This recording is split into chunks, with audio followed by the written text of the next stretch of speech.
نحمدہ و نصلی علی رسولہ الکریم، اما بعد۔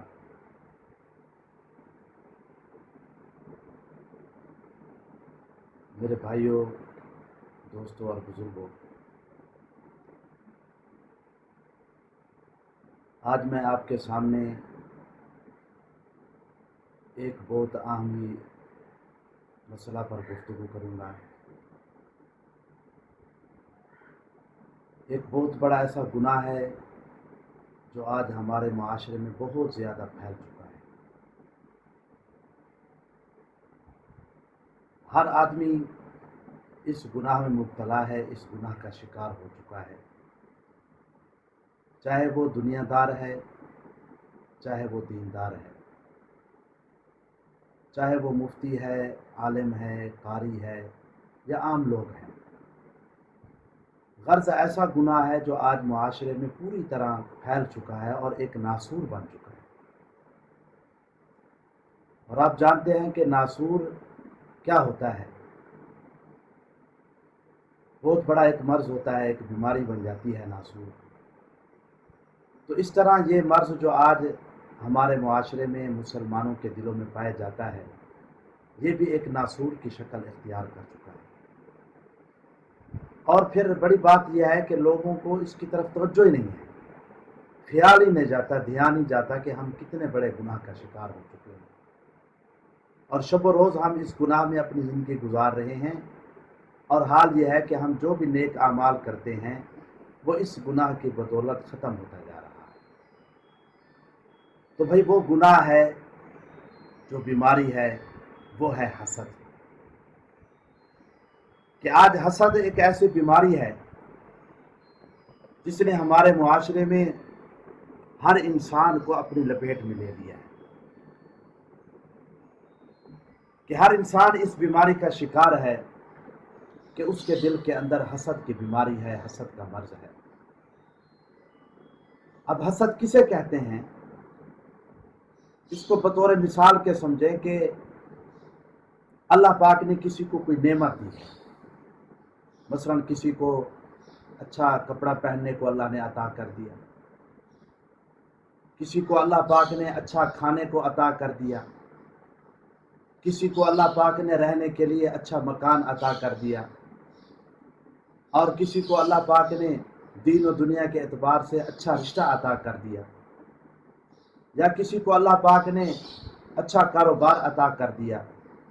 یا کسی کو اللہ پاک نے کوئی اچھا عہدہ دے دیا، یا کسی کو اللہ پاک نے کوئی اچھی نوکری عطا کر دی۔ یعنی غرض یہ ہے کہ دنیا کے اندر وہ نعمتوں میں مالا مال پھر رہا ہے۔ اب یہ نعمتیں دینے والے بھی اللہ ہیں، تو اللہ نے اپنے اس ایک انسان کو، ایک بندے کو اپنی نعمتوں سے نوازا ہے، اس کو حسن و جمال سے نوازا ہے، اس کو علم و عمل سے نوازا ہے، اس کو مال و دولت سے نوازا ہے، اور بہت سی اللہ پاک نے اس کے اندر خصوصیات جمع کر دی ہیں۔ تو اب دوسرے انسان جب اس کو دیکھتے ہیں کہ یہ اچھا کھا رہا ہے، اچھا پی رہا ہے، اچھا پہن رہا ہے، اچھی سواری پر سوار ہے، اچھا مکان اس کے پاس ہے، ہاں جی، اچھی اس کی رہائش ہے، اچھی اس کی نوکری ہے، خوشحال زندگی گزار رہا ہے، تو اب دوسرا انسان اس کو دیکھ کر دل کے اندر یہ تمنا کرتا ہے، یہ آرزو کرتا ہے کہ اس سے یہ نعمت چھن جائے، جلتا ہے، حسد کرتا ہے۔ یہ ہے حسد کا معنی، کہ دل کے اندر وہ جلتا ہے، وہ یہ چاہتا ہے کہ یہ نعمت اس سے ختم ہو جائے، چاہے مجھے ملے یا نہ ملے، تو اس کو کہتے ہیں حسد۔ تو میرے بھائیوں، یہ بہت بڑی بیماری ہے، اور حدیث پاک کا مفہوم ہے، آپ علیہ السلام نے فرمایا کہ حسد جو ہے نا، یہ ایسی بیماری ہے، یہ تمہاری نیکیوں کو ایسے کھا جاتا ہے جس طرح آگ لکڑی کو کھا جاتی ہے۔ یعنی آپ دیکھیں کہ ہم منو من لکڑیاں جمع کریں، اکٹھی کریں، ٹنوں ٹن لکڑیاں ہوں، آپ اس میں آگ لگائیں تو آپ دیکھیں آگ کیسا کمال کرے گی کہ ساری لکڑیوں کو جلا کر راکھ دے کر چند لمحے کے بعد، چند لازوں کے بعد آپ دیکھیں گے کہ آپ کے سامنے ایک ڈھیر ہوگا سوار۔ تو اس طرح جو حسد ہے یہ انسان کی نیکیوں کو کھا جاتا ہے۔ اب انسان نیکیاں کرتا ہے، نماز پڑھتا ہے، روزہ رکھتا ہے، زکوٰۃ ادا کرتا ہے، فرائض کے ساتھ ساتھ نوافل کا اہتمام کرتا ہے اور بھی دیگر تسبیحات کا اہتمام کرتا ہے، اپنے ساتھ بہت ساری نیکیاں وہ جمع کرتا ہے، لیکن اس کے ساتھ ساتھ اس کے دل کے اندر حسد بھی ہے، تو اس حسد کی وجہ سے اس کی نیکیاں اب رائگاں ہوتی جا رہی ہیں۔ اب پھر قیامت کے دن اب وہی تو سوچ کر جائے گا کہ میرے پاس نیکیاں ہیں۔ اب قیامت کے دن حال یہ ہوگا کہ جب اس کا اعمال نامہ کھولا جائے گا تو اب اس کے اندر بجائے نیکیوں کے گناہ ہوں گے، نیکیاں اس کی ختم ہو چکی ہوں گی۔ اب وہ پریشان ہوگا کہ میری نیکیاں کہاں چلی گئی۔ تو جب تحقیق حال سامنے آئے گی اس کے، تو بھائی تم نے دنیا کے اندر حسد کیا تھا اور یہ نیکیاں اس حسد کے کھاتے میں چلی گئی۔ جس کے ذریعے، جس کے ساتھ تم نے حسد کیا، اللہ نے اس کی نیکیاں جو ہے وہ تمہاری نیکیاں اس کو دے دی، اور اس کے گناہ جو ہے وہ تمہارے اعمال کے اندر اللہ نے ڈال دیے کھاتے کے۔ تو اس وجہ سے میرے بھائیوں، حسد سے اپنے آپ کو بچانا ہے۔ حدیث پاک کا مفہوم ہے، آپ نے فرمایا، پوچھا صحابہ سے مفلس کون ہے؟ تو صحابہ نے کہا مفلس وہ ہے جس کے پاس بھائی کھانے کو کچھ نہیں ہے، پینے کو کچھ نہیں، رہائش نہیں ہے۔ آپ نے فرمایا نہیں، مفلس یہ نہیں ہے، مفلس وہ ہوگا کہ قیامت کے دن جب وہ یہ سوچ سمجھ کر آئے گا کہ میرے پاس تو نیکیاں ہیں، لیکن جب اس کا اعمال نامہ کھلے گا تو اس کے اندر کچھ نیکی بھی نہیں۔ تو آپ نے فرمایا کہ یہ بندہ مفلس ہے۔ تو اس وجہ سے میرے بھائیوں، یہ دنیا دار العمل ہے، ہم یہاں نیکیاں کمانے کے لیے آئے ہیں، یہاں ہم نیکیاں جمع کرنے کے لیے آئے ہیں، نہ کہ اپنی نیکیوں کو ضائع کرنے کے لیے۔ تو اب اس طرح نیکیاں جمع بھی کرنی ہے اور اس کے ساتھ ساتھ اپنی نیکیوں کو محفوظ بھی کرنا ہے، اس کو بچانا بھی ہے، اس کو اپنے ساتھ لے کر جانا ہے۔ تو جہاں اور عوارض ہیں جن کی وجہ سے نیکیاں ختم ہو جاتی ہیں، تو ان عوارض میں سے ایک عارضہ جو ہے وہ یہ حسد کا ہے، کہ انسان کا حسد جو ہے یہ انسان کی نیکیوں کو کھا جائے۔ جہاں یہ بات بھی یاد رکھیں کہ یہ جو حسد ہے نا، یہ دنیا کے اندر پہلا گناہ ہے جو حسد کا ہوا، اور پھر یہی پہلا گناہ ہے حسد جس کی وجہ سے کفر آیا۔ اب دیکھیں، جب اللہ پاک نے حضرت آدم علیہ السلام کو اپنا خلیفہ بنایا، اعلان کر دیا کہ دنیا کے اندر اب میں اپنا نائب، اپنا خلیفہ بنانے والا ہوں۔ اب بہت طویل ہے یہاں بحث کہ حضرت آدم علیہ السلام کے لیے پہلے تو پورا عرض سے دنیا سے مٹی اکٹھی کی، اب کہیں سے کالی مٹی ملی، کہیں سے سفید مٹی ملی، کہیں سے کیچڑ والی مٹی ملی، تو حضرت آدم کا پتلا بنا۔ اب دیکھیں آج دنیا کے اندر انسان کا جو رنگ ہے، نسل ہے، تو یہ مٹی کی وجہ سے، کوئی سفید ہیں، کوئی کالے ہیں، کوئی گورے ہیں، ہاں جی، کوئی سانولے ہیں، تو یہ ساری اس مٹی کی وجہ سے۔ اب 40 سال حضرت آدم علیہ السلام کا پتلا بن کر زمین پر پڑا رہا، یعنی 40 سال پتلا زمین پر پڑا رہا۔ اب 40 سال مسلسل اس پر بارش ہوتی رہی، لیکن 39 سال اس پر بارش ہوئی غموں کی، اور 1 سال اس پر بارش ہوئی خوشیوں کی۔ تو اس وجہ سے دیکھیں کہ آج دنیا کے اندر انسان پر غم زیادہ ہیں، اس کو خوشیاں کم ہیں۔ آج انسان پریشان زیادہ ہے، خوشحال کم ہے، خوشیاں اس کو کم مل رہی ہیں۔ تو کیونکہ 39 سال اس پر غموں کی بارش ہوئی اور 1 سال اس پر خوشی کی بارش ہوئی، تو اس وجہ سے خوشی کم ہے، غم زیادہ ہے۔ لیکن یہ اللہ پاک کی طرف سے ہے، اور اس کے اندر بھی انسان کی آزمائش ہو رہی ہے کہ اللہ پاک انسان کو خوشی دے کر بھی آزماتے ہیں اور غم دے کر بھی اس کو آزماتے ہیں۔ اللہ پاک اس کو نعمت دے کر بھی آزماتے ہیں اور پھر اس نعمت کو چھین کر بھی اسے آزماتے ہیں۔ اللہ پاک اس کو صحت دے کر بھی آزماتے ہیں، پھر اس صحت کو چھین کر بھی اسے آزماتے ہیں۔ انسان کو دولت دے کر بھی اللہ پاک آزما رہے ہیں، اور کبھی ایسا ہوتا ہے کہ اس دولت کو واپس کھینچ لیتے ہیں، چھین لیتے ہیں، چھین کر بھی اللہ اس کو آزما رہے ہیں۔ تو اب ہر انسان یہاں آزمائش پر ہے، اب غموں کی حالت زیادہ ہے، تو یہ اس وجہ سے۔ تو اب جب حضرت آدم علیہ السلام کا پتلا 40 سال پڑا رہا، اس پر غموں اور خوشی کی بارش ہوتی رہی، اس کے بعد جب اللہ کا امر ہوا تو اللہ پاک نے حضرت آدم علیہ السلام میں روح دی۔ اب حضرت آدم علیہ السلام میں جیسے ہی روح دوڑی تو ان کی جسم حرکت کرنے لگے، جسم کے اعضاء حرکت کرنے لگے۔ اب وہ ایک انسانی صورت میں سامنے آ گئے، حرکت کرنے والے لوگ۔ تو اب اللہ نے اعزاز بخشا کہ اپنا خلیفہ بنایا، اور مقربین فرشتے جیسا کہ حضرت جبرائیل علیہ السلام، حضرت اسرافیل علیہ السلام، حضرت میکائیل علیہ السلام، حضرت عزرائیل علیہ السلام، اسی طرح حاملین عرش کے فرشتے، اسی طرح اور بھی جو مقربین فرشتے تھے، اولو العزم فرشتے تھے، اور دیگر جو فرشتے تھے، اللہ پاک نے سب سے حضرت آدم علیہ السلام کو سجدہ کیا۔ سب کو حکم دیا کہ بھی حضرت آدم کو سجدہ کرو، سب نے حضرت آدم کو سجدہ کیا۔ اب ابلیس بھی وہاں موجود تھا، اس کو حکم ہوا کہ تم بھی حضرت آدم کو سجدہ کرو، لیکن میرے بھائیوں اس کے دل کے اندر حسد آ گیا، کہنے لگا قال انا خیر منہ خلقتنی من نار، کہ آپ نے مجھے آگ سے پیدا کیا ہے اور حضرت آدم علیہ السلام کو مٹی سے پیدا کیا۔ آگ تو مٹی سے افضل ہے، تو لہذا میں افضل ہوا، میں اعلیٰ ہوا، تو میں ادنا کو سجدہ کیسے کروں؟ تو اب دیکھو دل کے اندر حسد، کبر بھی آ گیا، اس پر بھی میں بات کروں گا اپنے ایپیسوڈ میں۔ تو اب دیکھیں کہ یہاں اس کے دل کے اندر حسد آئی، اس نے کہا میں بڑا ہوں، میں اعلیٰ ہوں، میں مٹی سے بنا ہوں، میں اس کو کیوں سجدہ کروں؟ اب حسد کی وجہ سے اس نے حضرت آدم علیہ السلام کو سجدہ نہ کیا، مردود ہوا۔ تو اب یہ کرۂ ارض پر سب سے پہلا گناہ تھا جو حسد کا پیدا ہوا۔ اب یہی حسد ہی تھی کہ جب اللہ پاک نے حضرت آدم علیہ السلام کو اپنا خلیفہ، اپنا نائب بنا دیا،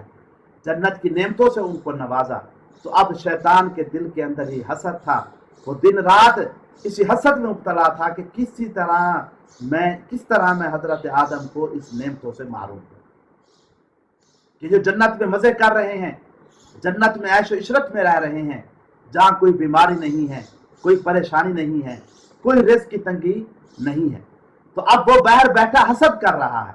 اب پہلے اس نے حسد کیا کہ سجدہ نہیں کیا، اللہ کے دربار سے مردود ہوا، پھر حسد آئی کہ اب یہ جنت میں کیوں رہ رہا ہے، میں اس کو یہاں سے نکالوں۔ آخر جیسے کیسے حضرت آدم علیہ السلام کو اس نے جنت سے نکلوایا، وہ دانہ کھلوایا جس کے متعلق اللہ نے فرمایا وَلَا تَقْرَبَا هَٰذِهِ الشَّجَرَةَ، کہ اس درخت کے قریب نہیں جانا، یہ درخت ممنوع ہے، یہ شجر ممنوع ہے، اس کے قریب بھی نہیں جانا، مراد یعنی اس سے کھانا نہیں ہے۔ اب شیطان آ گیا، اس نے وسوسہ ڈالا، پہلے حضرت اما حوا کے دل میں وسوسہ ڈالا کہ بھائی یہ تم کھا لو، اس کے کھانے سے تم ہمیشہ جنت میں رہو۔ اب پھر انہوں نے حضرت آدم علیہ السلام سے بات کی، تو وہ اپنی بیوی کی بات مان گئے۔ تو اس سے یہ بھی نکتہ معلوم ہوا کہ عام طور پر دنیا کے اندر جو فطورات ہیں کہ یہ شیطان وسوسے ڈالتا ہے عورت کے دل کے اندر، عورت پھر مرد سے گفتگو کرتی ہے، خاوند سے گفتگو کرتی ہے، تو اس طرح پھر اگر کوئی جھگڑے والی بات ہوتی ہے تو پھر سلسلہ ایک شروع ہوتا ہے۔ تو بہرحال وسوسہ شیطان نے ڈالا، حضرت آدم حضرت اما حوا کی بات مان کر وہ درخت کھایا، اور جس کا نتیجہ یہ ہوا کہ جنت کے اندر جو رہ رہے تھے، جنت کی نعمتیں جو استعمال کر رہے تھے، وہاں سے ان کا نکلنا دنیا کے اندر آ گیا۔ تو اب اگرچہ یہ قدرت کا معاملہ ہے، لیکن دیکھیں کہ حسد نے کیا کچھ کر دکھایا کہ اول شیطان مردود ہوا، قیامت تک اس پر لعنت ہے، پھٹکار ہے۔ اب دوسرا اس نے حضرت آدم علیہ السلام کو جو اللہ نے نعمتیں عطا فرمائی تھی، جو جنت عطا فرمائی، جو جنت کی نعمتیں عطا فرمائی، اس سے بھی اس سے محروم۔ تو اس وجہ سے میرے بھائیوں دنیا کے اندر یہ پہلا گناہ ہے جو حسد ہوا ہے، اور آج یہ ہمارے معاشرے میں پھیل چکا ہے، کسی کو احساس تک نہیں ہے، اندازہ تک نہیں ہے کہ ہم کتنے بڑے گناہ کا شکار ہوتے ہیں۔ جس کو گناہ ہے ہم اس کو سمجھتے نہیں ہیں، روحانی بیماری ہے، دل سے یہ تعلق رکھتا ہے۔ اب یہاں ایک بات بھی یاد رکھیں کہ ایک ہے حسد اور ایک ہے غبطہ، جس کو رشک بھی کہا جاتا ہے۔ اب شریعت کے اندر حسد حرام ہے، حسد شریعت کے اندر حرام ہے، لیکن غبطہ یعنی رشک کی گنجائش ہے۔ اب حسد کی تعریف میں نے پہلے کیا کی ہے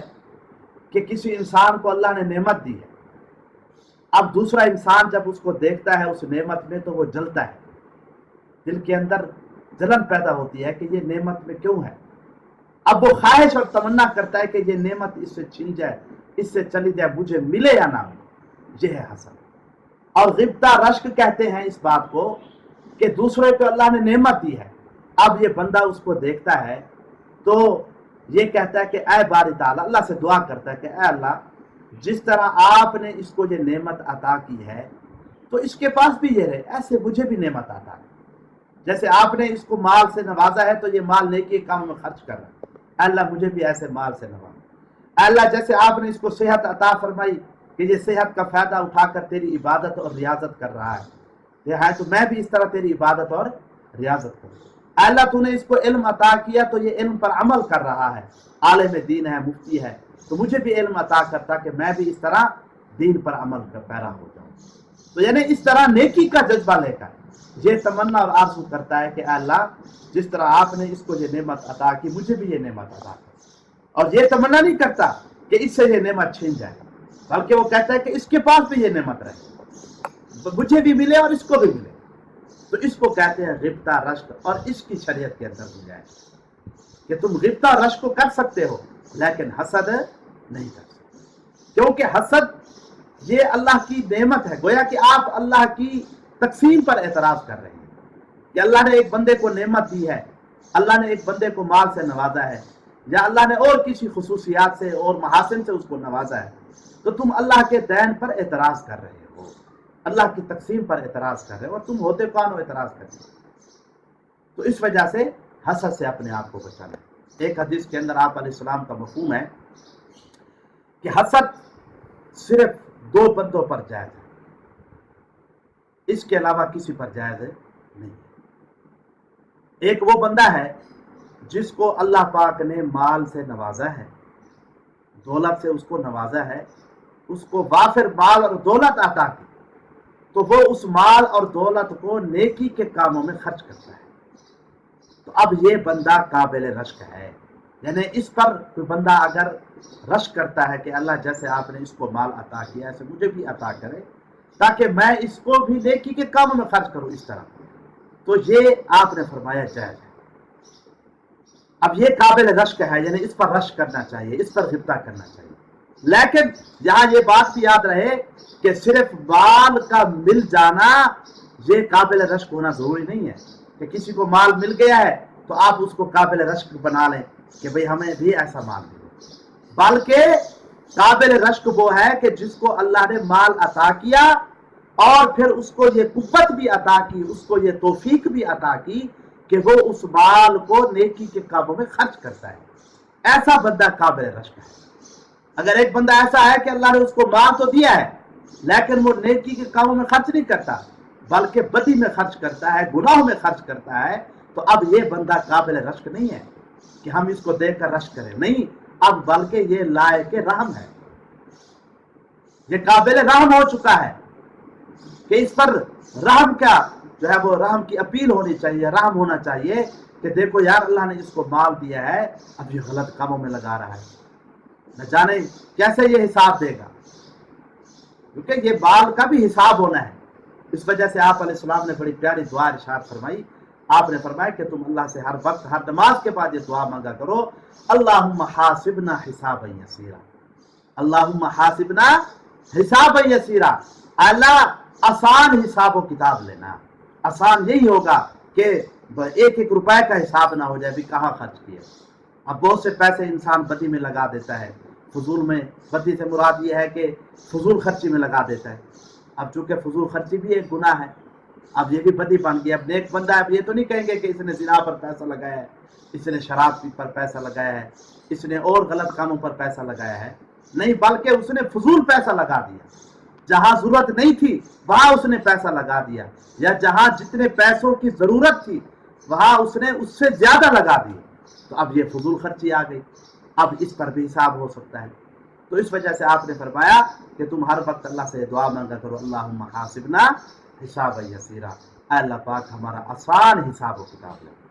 تو اب بات چل رہی تھی کہ قابل رشک کی، کہ قابل رشک وہ بندہ ہے